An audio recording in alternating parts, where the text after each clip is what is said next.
ഐശ്വര്യത്തിനെ വളരെയധികം വിലമതിച്ചു. ആ ഐശ്വര്യപൂർണമായ രാജ്യഭരണത്തിൽ എല്ലാ ജനങ്ങളും സന്തുഷ്ടരും സന്തോഷവാനുമായി കാണപ്പെട്ടതായും നമുക്ക് മനസ്സിലാക്കാം.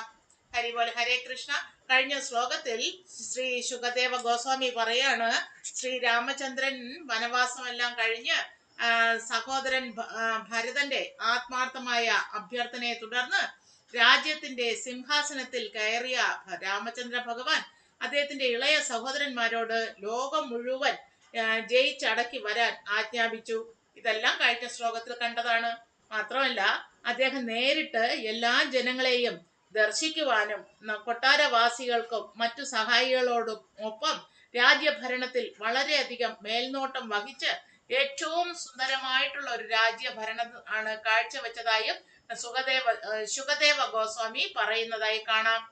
അപ്പോൾ ഈ ശ്ലോകത്തിൽ പറയുന്ന ഭാവാർത്ഥം എന്താണെന്ന് നോക്കാം. ഭാവാർത്ഥം ബൈ ശ്രീല പ്രഭുപാദ്. ജയ് ശ്രീല പ്രഭുപാദ്. അതായത് രാമചന്ദ്രൻ ഭഗവാന്റെ ഭരണകാലത്തെ രാമരാജ്യത്തിന്റെ ഐശ്വര്യത്തെ കുറിച്ച് നമ്മൾ വെറുതെ കേട്ടിട്ടേ ഉള്ളൂ. നമ്മൾ സാധാരണ മാവേലി നാട് വാണിടുന്ന കാലം മനുഷ്യരെല്ലാരും ഒന്നുപോലെ എന്ന് നമ്മൾ പാടി പാടി കേട്ടിട്ടുണ്ട്. അതുപോലെ ഭഗവാൻ രാമചന്ദ്രന്റെ ഭരണം എപ്രകാരം സുന്ദരമായിരുന്നു എന്നത് നമ്മൾക്ക് പാടി കേൾക്കാൻ സാധിച്ചിട്ടില്ല.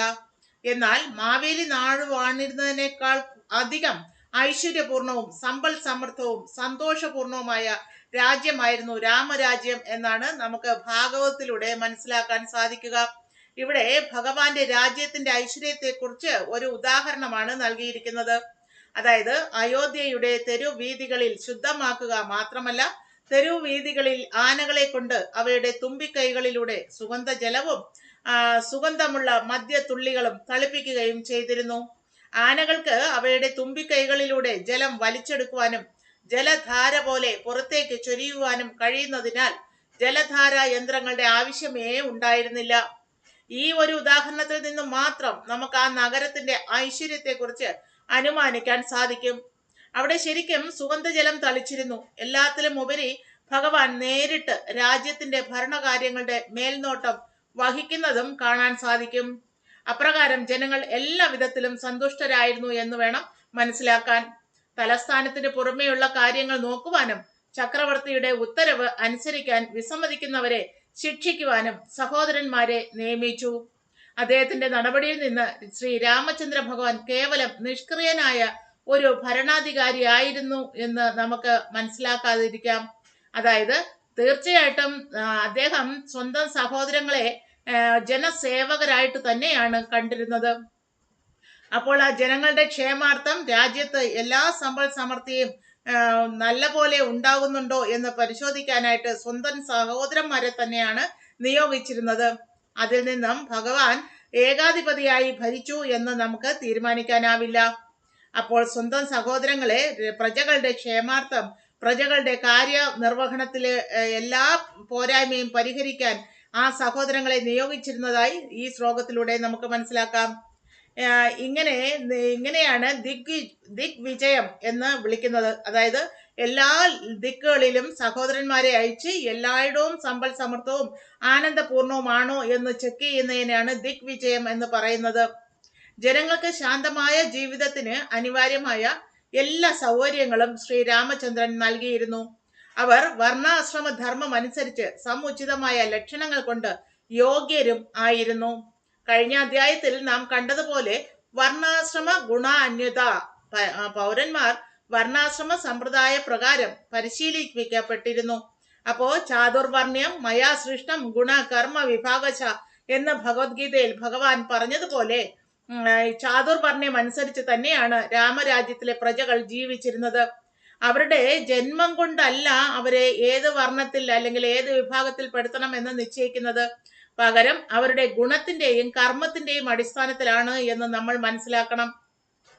അപ്രകാരം ശ്രീ രാമചന്ദ്രന്റെ ഭരണകാലത്ത് ജനങ്ങളെല്ലാം ഈ ചാതുർവർണ്ണ ആശ്രമ വ്യവസ്ഥകൾ വളരെയധികം പാലിച്ചിരുന്നു. അതുകൊണ്ട് തന്നെ സമൂഹത്തിന്റെ എല്ലാ സ്വസ്ഥതയും സ്വൈര്യതയും അന്നുണ്ടായിരുന്നു. ഇന്ന് കലിയുഗത്തിൽ ഭരണാധികാരികൾക്ക് ചാതുർവർണ്ണയത്തിന്റെ മാഹാത്മ്യമോ 4 ആശ്രമങ്ങളുടെ വ്യവസ്ഥിതിയോ ഒന്നും അറിയാത്തത് കാരണം അവരുടെ ഭരണം അവർക്ക് തോന്നിയതുപോലെ നടത്തുന്നു. അത് കാരണം ജനങ്ങൾ വളരെ അസന്തുഷ്ടരും സമാധാനശീലരും അല്ലാതായി മാറിയിരിക്കുന്നു. ഇതാണ് കലിയുഗത്തിലും ത്രേതായുഗത്തിലും ഉള്ള ആ വ്യത്യാസം നമുക്ക് മനസ്സിലാക്കാനാവുക. അപ്പോൾ ത്രേതായുഗത്തില് ശ്രീരാമചന്ദ്രന്റെ ഭരണം എത്രത്തോളം ഫലവത്തായിരുന്നു അല്ലെങ്കിൽ ഐശ്വര്യപൂർണമായിരുന്നു എന്ന് നമുക്ക് ഈ ഭാവാർത്ഥങ്ങളിലൂടെ മനസ്സിലാക്കാം. അങ്ങനെ ജനങ്ങളിൽ ഒരു വിഭാഗം ബ്രാഹ്മണരും, ഒരു വിഭാഗം ക്ഷത്രിയരും, ഒരു വിഭാഗം വൈശ്യരും, ഒരു വിഭാഗം ശൂദ്രരുമായി തീർന്നു. ശാസ്ത്രീയമായ ഈ വിഭജനമില്ലാതെ ശ്രേഷ്ഠമായ പൗരത്വം സാധ്യമാകുന്ന പ്രശ്നമേ ഇല്ല. വിശാല മനസ്കനും സ്വന്തം ചുമതലകൾ നിർവഹിക്കുന്നതിൽ പരിപൂർണനുമായിരുന്നു ശ്രീരാമചന്ദ്രൻ. അദ്ദേഹം ധാരാളം യജ്ഞങ്ങൾ അനുഷ്ഠിക്കുകയും പൗരന്മാരെ പുത്രന്മാരെ പോലെ പരിഗണിക്കുകയും ചെയ്തിരുന്നു. ജനങ്ങൾ വർണ്ണാശ്രമ ധർമ്മത്തിൽ പരിശീലിക്കപ്പെട്ടിരുന്നതിനാൽ അനുസരണയും ചിട്ടയും ഉള്ളവരും ആയിരുന്നു. തെരുവീതികൾ തോറും ശുദ്ധജലം തളിക്കാൻ പോലും സുഗന്ധ ജലം തളിക്കാൻ പോലും കഴിയും വിധം മുഴുവൻ സാമ്രാജ്യവും ഐശ്വര്യപൂർണവും സമാധാനപൂർണവുമായിരുന്നു എന്ന് മനസ്സിലാക്കാം. മറ്റു ഭരണ നിർവഹണത്തെക്കുറിച്ച് മറ്റെന്ത് പറയാനാണ്?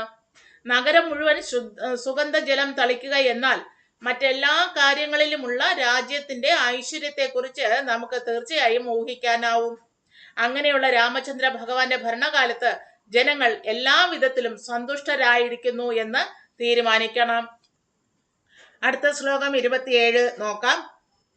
പ്രസാദ ഗോപുര സഭാ ചൈത്യ ദേവഗൃഹാദിഷു വിന്യസ്ത ഹേമ കലശൈ പതാകാവിശ്ച മണ്ഡിതാം.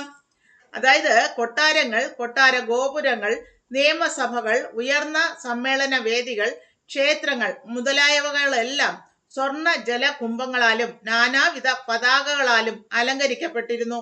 അപ്പോൾ ആ രാജ്യത്തിന്റെ സമ്പൽ സമൃദ്ധിയെ സൂചിപ്പിക്കുന്ന എല്ലാ ലക്ഷണങ്ങളും അവിടെ ഉണ്ടായിരുന്നതായി നമുക്ക് മനസ്സിലാക്കാം. ശ്ലോകം 28 നോക്കാം. പൂഗൈ സവൃന്ദൈരംഭാതി പട്ടികാഭി സുവാസൽസാം ആദർശരം ശുകൈസ്പ്രസ്രഗ്ഭി കൃത കൗതുക തോരണാം. അതായത് ശ്രീരാമചന്ദ്ര ഭഗവാൻ സന്ദർശനം നടത്തിയ സ്ഥലങ്ങളിലെല്ലാം വാഴകളാലും കൊലവാഴകളാലും കവുങ്ങു മരങ്ങളാലും പൂങ്കുലകളാലും ഫലങ്ങളാലും മംഗളകരങ്ങളായ സ്വാഗത കവാടങ്ങൾ നിർമ്മിച്ചിരുന്നു. കവാടങ്ങളെല്ലാം വർണ്ണ വസ്ത്രങ്ങൾ കൊണ്ടും ചിത്ര കമ്പളങ്ങൾ കൊണ്ടും നിർമ്മിച്ച കൊടി തോരണങ്ങളാലും അലങ്കരിച്ചിരുന്നു. അലങ്കൃതമായ ദർപ്പണങ്ങളാലും മാലകളാലും ഒക്കെ അലങ്കരിക്കപ്പെട്ടിരുന്നതായും കാണാം. അപ്പോൾ ശ്രീരാമചന്ദ്രന്റെ ഭരണകാലത്ത് സാമ്രാജ്യം മൊത്തവും എല്ലാവിധത്തിലും അലങ്കൃതമായിരുന്നതായും സുഗന്ധപൂരിതമായിരുന്നതായും നമുക്ക് മനസ്സിലാക്കാൻ സാധിക്കും. ശ്ലോകം 29 നോക്കാം. തമോപേയുസ്തത്ര തത്ര പൗര അർഹണ പാണയ ആശിഷോ യുജുർദേവൈ പാഹിമാം പ്രാക് ത്വയോധ്യതാം. അതായത് ശ്രീരാമചന്ദ്ര ഭഗവാൻ സന്ദർശിച്ചിടത്തെല്ലാം ജനങ്ങൾ അദ്ദേഹത്തെ ആരാധിക്കുന്നതിനുള്ള അനുസാരികളുമായി സമീപിക്കുകയും ഭഗവാന്റെ അനുഗ്രഹത്തിനായി യാചിക്കുകയും ചെയ്തു. അല്ലയോ ഭഗവാനെ, അവർ പറഞ്ഞു, അങ്ങയുടെ വരാഹ അവതാരത്തിൽ അങ്ങ് ഈ ഭൂമിയെ സമുദ്രത്തിന്റെ അടിയിൽ നിന്ന് ഉയർത്തിയതുപോലെ ഇപ്പോൾ അതിനെ പരിപാലിച്ചാലും. ഇപ്രകാരം ഞങ്ങൾ അങ്ങയുടെ അനുഗ്രഹത്തിനായി യാചിക്കുന്നു. അപ്പൊ പറയാണ്, തേറ്റമേൽ എടുത്തുയർത്തി തൽസ്ഥാനത്ത് വെച്ച ആ ഭൂമിയെ ഭഗവാൻ എപ്രകാരമാണോ സംരക്ഷിച്ചത്, അതുപോലെ ശ്രീരാമചന്ദ്ര ഭഗവാൻ തീർച്ചയായും ഞങ്ങളെയും ഈ ഭൂമിയെയും പരിരക്ഷിക്കും എന്നുള്ള ശുഭാപ്തി വിശ്വാസമാണ് എല്ലാ ജനങ്ങളും പ്രകടിപ്പിച്ചിരുന്നത് എന്നാണ് ഇവിടെ നമുക്ക് മനസ്സിലാക്കാൻ സാധിക്കുക. ഹരിബോൽ, ഹരേ കൃഷ്ണ. ബാക്കി ഭാഗം നമുക്ക് അടുത്ത ക്ലാസ്സിൽ കാണാം. അതുവരേക്കും നന്ദി, നമസ്കാരം. ദയവായി ഇത് മാക്സിമം ആൾക്കാരിൽ എത്തിക്കാനായിട്ട് ലൈക്ക് ചെയ്യൂ, ഷെയർ ചെയ്യൂ, കമന്റ് ചെയ്യൂ. സബ്സ്ക്രൈബ് ചെയ്യാത്തവരാണെങ്കിൽ ദയവായി ഒന്ന് സബ്സ്ക്രൈബ് ചെയ്യൂ. ഹരിബോൽ, ഹരേ കൃഷ്ണ. Thank U.